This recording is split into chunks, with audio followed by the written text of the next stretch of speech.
আমি এখন রয়েছি কুষ্টিয়া শহর রক্ষাকারী বাঁধ মঙ্গলবাড়িয়া বাঁধের ওপর। বিগত কয়েকদিনের বৃষ্টিতে রেনকাটের ফলে এই বাঁধটিতে বেশ ভালো ধরনের ভাঙন ধরেছে, যা এখন কুষ্টিয়া শহরবাসীর হুমকির স্বরূপ। আমি আপনাদেরকে দেখাই যে এই বিগত কয়েকদিনের যেই বৃষ্টি, প্রবল বৃষ্টি, এই বৃষ্টিতে কিন্তু এই বাঁধের যে মাঝের স্তর, এই স্তর থেকে কিন্তু রেনকাট শুরু হয়েছে। রেনকাট বলতে বোঝায় বৃষ্টির ফলে বাঁধের ওপর থেকে পানির সাথে পানির স্রোতের সঙ্গে বয়ে যাওয়া মাটিটাকে নিয়ে গিয়ে এখানে একটি নালা সৃষ্টি করে। এই নালাটা কিন্তু বড় রকম সৃষ্টি হয়েছে এবং আপনারা দেখছেন যে এই বাঁধের ঠিক মাঝখানে অনেকখানি জায়গা জুড়ে দেবে গিয়েছে, যার ফলে হুমকির সম্মুখীন আমরা এখন কুষ্টিয়া শহরবাসী। Redmi 13 স্টাইল বানাই দুনিয়া কাঁপায়।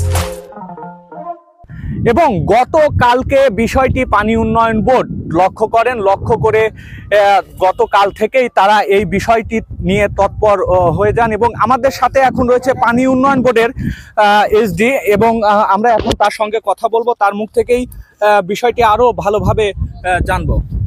এটা আমাদের গতকাল যখন আমরা এটা দেখি যে একটু রেনকাট মতো হয়েছে, তখন আমরা সাথে সাথে এটার নিবিড় পর্যবেক্ষণে রাখি এবং সকাল থেকে আমরা যাতে আর এটা বড় ধরনের কোনো ক্ষতি হতে না পারে সেজন্য আমরা সকাল থেকে এখানে জিও ব্যাগ দিয়ে এখানে মেরামত করার জন্য চেষ্টা করছি এবং আশা রাখি আপনি দেখছেন অবশ্যই আমাদের কাজটা পুরোপুরিভাবে মেরামত করা সম্ভব হয়েছে এবং আশা রাখি এখানে আমাদের রেনকাটের ফলে আর এখানে বাঁধের কোনো ভাঙন হওয়ার সম্ভাবনা নাই। তারপরেও আমরা আপনি লক্ষ্য করছেন যে আমরা কিছুক্ষণ আগে এখানে সার্ভে করে আমাদের সেই ডাটাগুলো আমরা দেখে পর্যবেক্ষণ করে আমরা ছাদের সাথে এটা জিনিসগুলো দেখিয়ে ছাদের নির্দেশনা অনুযায়ী প্রয়োজনীয় ব্যবস্থা গ্রহণ করব।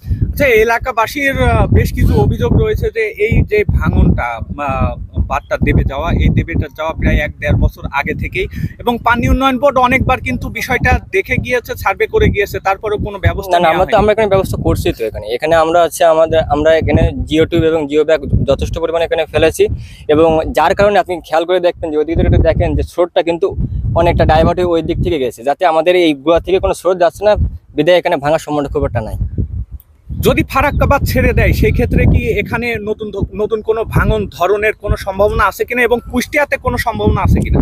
ফারাক্কা বাঁধ খুললে সেই ক্ষেত্রে পানির যদি লেভেলটা বাড়ে তো সেই ক্ষেত্রে এটা বলা খুবই মুশকিল, কারণ নদীর গতিপথ আসলে প্রেডিকশন করা খুবই কঠিন আর কি। তারপরেও আমরা যেহেতু আমরা পানি বোর্ডের প্রত্যেকটা স্তরের প্রত্যেকটা অফিসারে আমরা নিজের পর্যবেক্ষণে রাখছি, যদি কোথাও কোনো সমস্যা আমরা তাৎক্ষণিক তার ব্যবস্থা গ্রহণ করবো। এটা আজ 1.5 বছর 2 বছর আগে থেকে এটার ধস নামে পানি উন্নয়ন বোর্ডের লোক বহুবার দেখাশোনা করে গেছে, কিন্তু এর কোনো প্রতিকার পায়নি এলাকাবাসী। এইটা যদি এই বাঁধটা যদি ভেঙে যায় এই শহরটা অটোমেটিক একটা ঝুঁকিপূর্ণ হয়ে যাবে। এই জন্য এইটা করার আগে অবশ্যই উচিত ছিল মানে এই রেণুক বাঁধ থেকে আপনার এই মঙ্গলবাড়িয়া বাঁধ থেকে বাঁধ পর্যন্ত সংরক্ষণ করার। এক রাত্রে হঠাৎ করে নামে গেছিল, মানে যে কোনো কারণে ভেঙে গেছিল আর কি।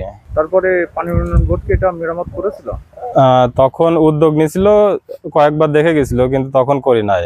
এখন আসছে করার জন্য, কিন্তু পানি যখন কম থাকে তখন করলে সুবিধা হয়। এখন তো পানির মধ্যে যা বস্তা দেবে সব তলে যাবে। বছর খানেক ধরেই তো কাজ চলার কথা ছিল, কিন্তু কাজ তো হয়নি। ওই সাইডে করেছিল, এদিক করার কথা ছিল, বাট করা হয়নি।